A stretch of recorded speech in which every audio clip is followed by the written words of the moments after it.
नमस्कार, आपण पाहत आहात विश्वात्मक लोकस्वामी वार्ता न्यूज।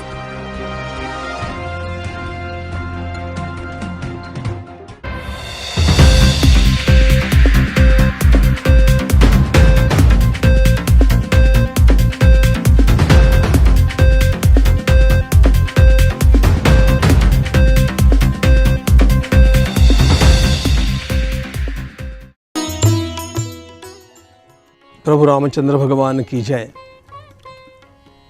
मेरा अत्यंत सौभाग्य है कि आज मैं सनातन संस्था के इस आश्रम में गोवा की पुण्यभूमि में आकर के और इसका पूरी तरह अवलोकन करने में आह्लादित हुआ हूँ।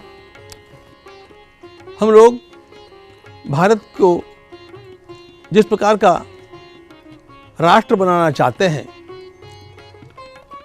वह सब बात स्वामी विवेकानंद के एक वाक्य में आ जाती है। हमारा देश विश्व गुरु के स्थान पर पहुंचना चाहिए। विश्व गुरु के स्थान पर पूरा राष्ट्र ऐसे ही नहीं पहुंच सकता, उसे कहीं से ऊर्जा की प्राप्ति होनी आवश्यक होती है। जैसे मुंबई के भाभा अणु केंद्र से ऊर्जा निर्माण होती है और उसका उपयोग हम सर्वत्र करते हैं, उसी प्रकार यह सनातन आश्रम उस आध्यात्मिक ऊर्जा का निर्माण कर रहा है, जो ऊर्जा आसमंत में फैल करके लोगों की मनोभूमिका को प्रभावित करके उसे हिंदू राष्ट्र के निर्माण के लिए अपने आप सिद्ध कर रही है, तैयार कर रही है। गोवा भोगभूमि ऐसा हम सुनते आए हैं। इस आश्रम को देख करके ध्यान में आता है कि केवल गोवा को नहीं, आसपास के सारे प्रदेश को तपोभूमि बनाने के लिए इस आश्रम की साधना ने कितना बड़ा योगदान दिया है। अनेक स्थानों पर तो इस आश्रम की इस ऊर्जा का उपयोग होकर के लोगों की मनोभूमिका में इन 25 वर्षों में जो परिवर्तन हुआ है, उसे हम अनुभव कर रहे हैं। अब ये ऊर्जा अधिक गति से काम करने लगी है, यह भी अनुभव में आता है।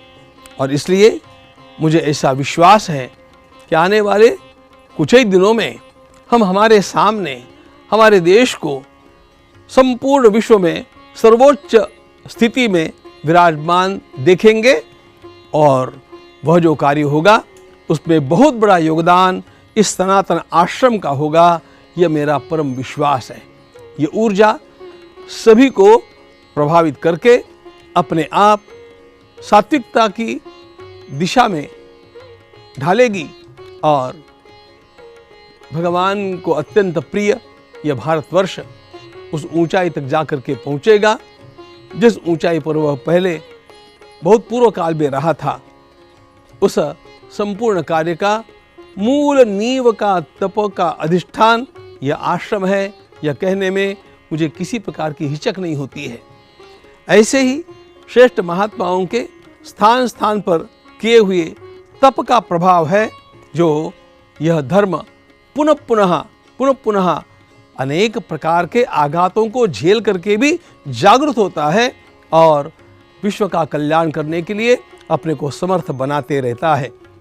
हमारे राष्ट्र का यह सामर्थ्य निर्माण करने वाली ऊर्जा के इस केंद्र को मैं अत्यंत आदर के साथ अभिवादन करता हूँ और उस ऊर्जा के मूल प्रवाहक पूज्य डॉक्टर आठवले जी महाराज का दर्शन करके भी मैं अत्यंत आह्लादित और प्रभावित हुआ हूँ।